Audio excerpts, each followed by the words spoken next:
Hello and welcome. It's your host, Wolu and Alex Wong. This is the Hello Welcome podcast presented by Betway. Checking in after day one of All-Star Weekend, my first ever All-Star experience. And I got to say, I had a lot more fun than I expected to. Yeah, I think it was anytime you come into All-Star Friday, rising stars, a little bit of lowered expectations compared to like Saturday and Sunday. Right. But of course, the big deal for the Raptors, Grady Dick was in this game. He played in the first game. Their team got knocked out pretty quickly. He was talking in the morning about how excited he was. Yeah. You know, family's here. Like, this is his first All-Star appearance. But Grady played really well in the game, man. Yo, listen, grand opening, grand closing. I think that was the story here because, you know, we've been down here and we want to cover the Raptors, but unfortunately the Raptors only have limited representation here at All-Star. Grady Dick was the headliner here. And, we shot a little fun video, followed him all around warm-ups. He did have 102 points in warm-ups. I didn't know it was possible to score that many in an all-star warm-up.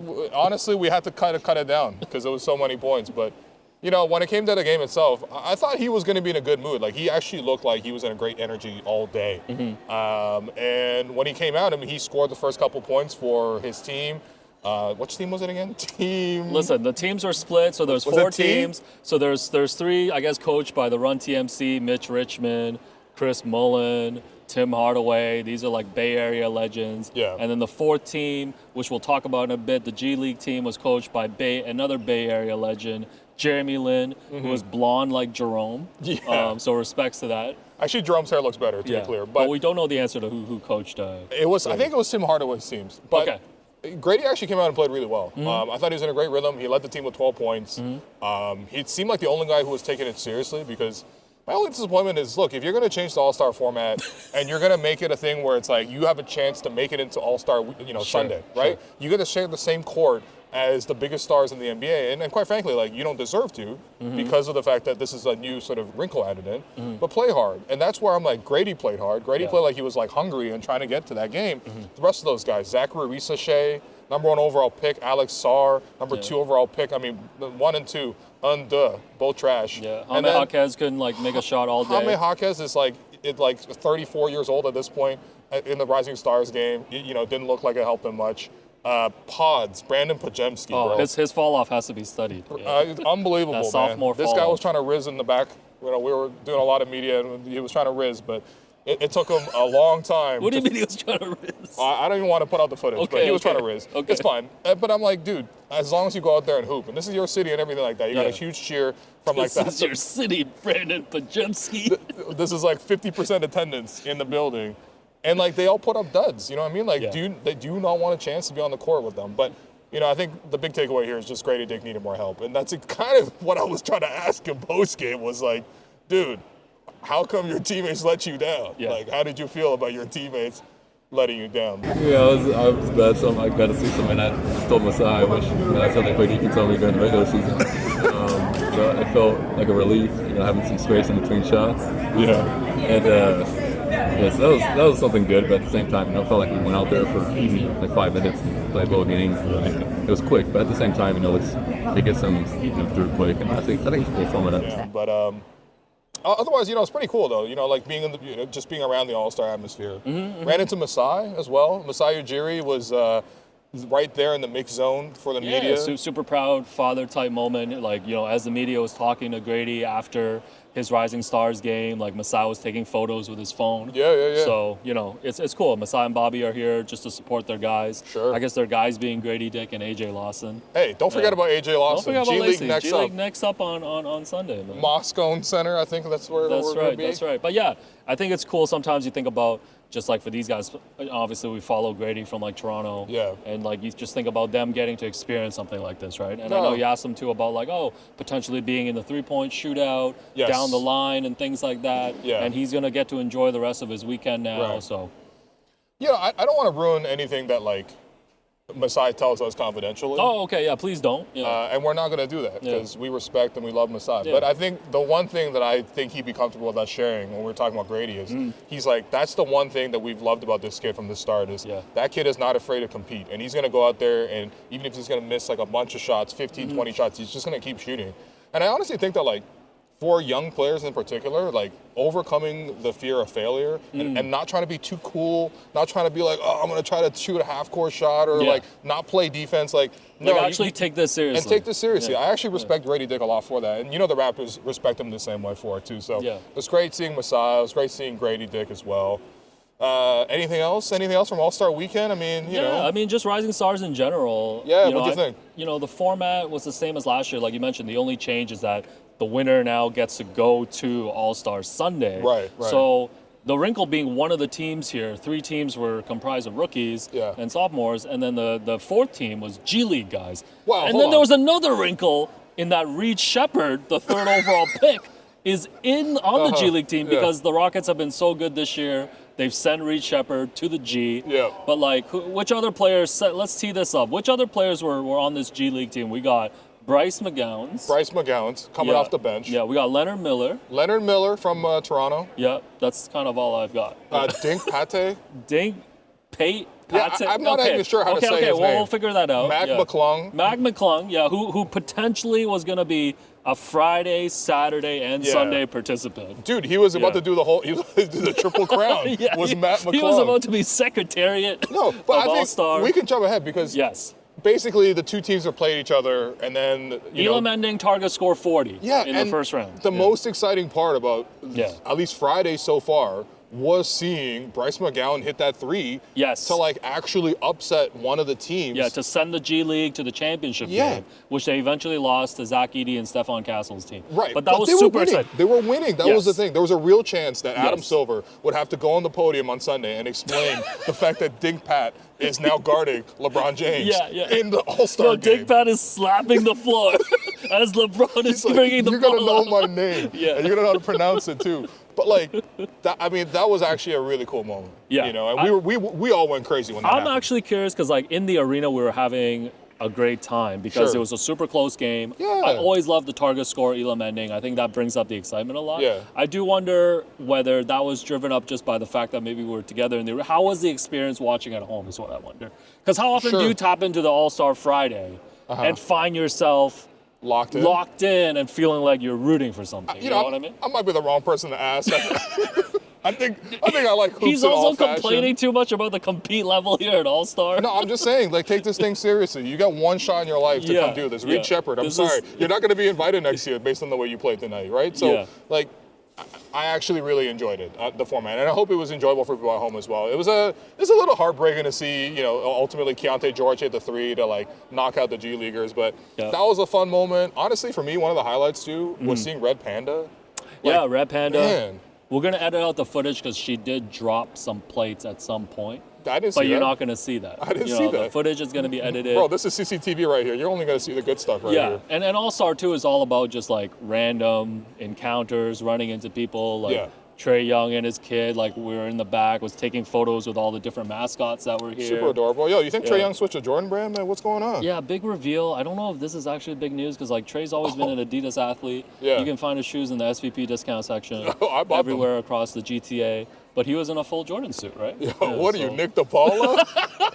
You've been doing one too many interviews with Nick. Baby. One too many interviews, man. And then we were walking down again, we sit in the media level, we go down to do our interviews and stuff. And I'm like, yo, who's this bald cat next to me, man? And then I hear you go, I'm enjoying all the banter. And it's Adam Silver.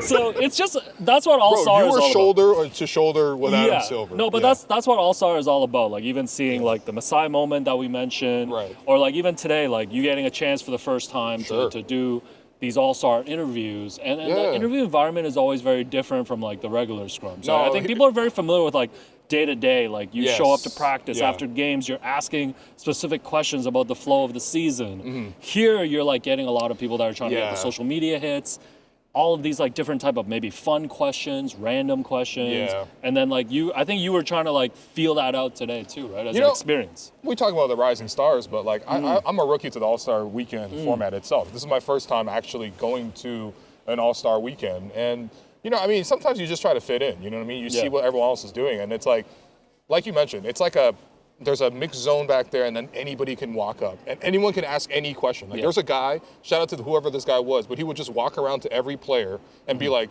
do you like Mexican food? Yeah, or and like, then walk away. Yeah, or That's like, most famous person on your phone. Yeah. And then if someone says Drake, they're like, right. Can you dial him right now? Yeah. Like, would you FaceTime Someone him? was like, what's your DoorDash order? And I was Right.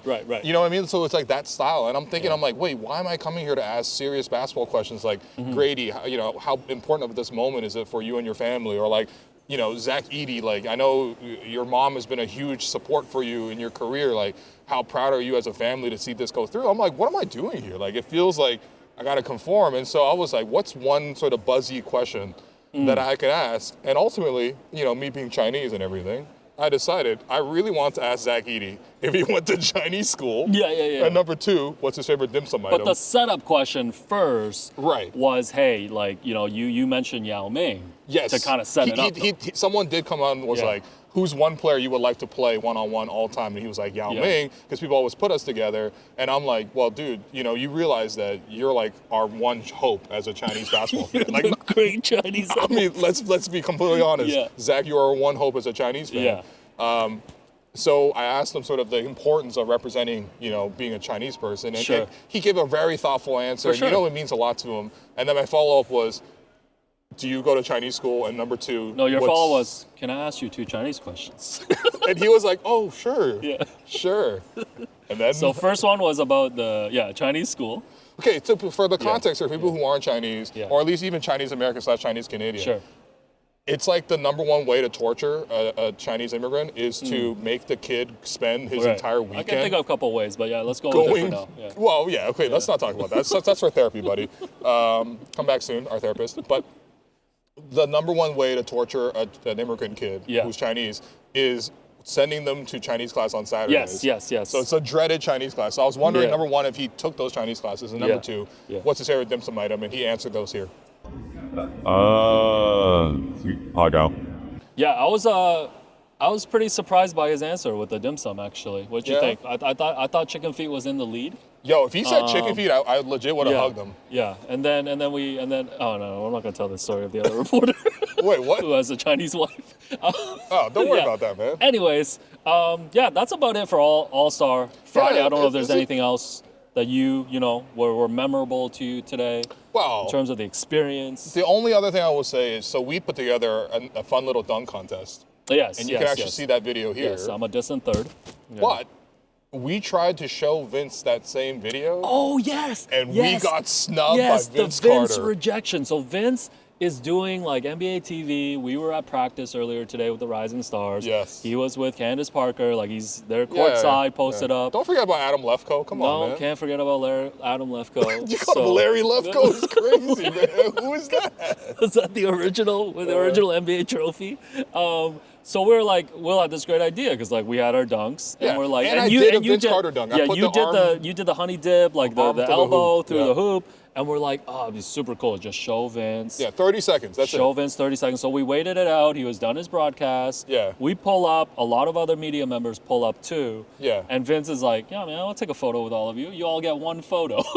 So some other media members take the opportunity to take a photo. Yeah, they're like, oh, it's Vince Carter. Let's take a photo with him. You pull up, and I'm you're like, hey, Vince, man. Dude, can I have 1 minute with you to talk? 1 minute. And he's like, you get one photo. And I'm like, you know what? I'm good. Has this changed? Has this changed the way you view Vince Carter's time in Toronto? This is worse than when he said he would stop dunking.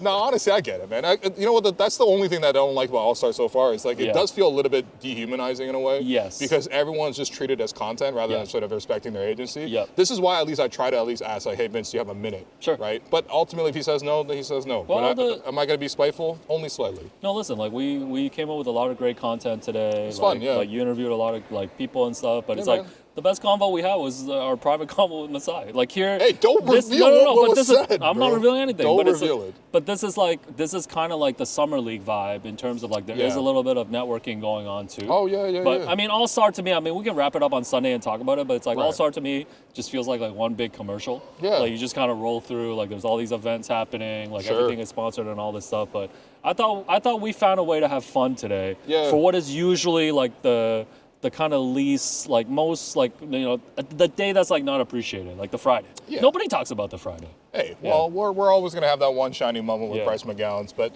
thanks, everyone, for listening. We'll be putting out daily videos from All-Star Weekend, so Saturday and Sunday. And, of course, we're going to be a mega banter pod because we have so much to talk about from this road trip. But thanks, everyone, for watching. We'll catch up with you tomorrow. This has been the Hello and Welcome podcast presented by Betway.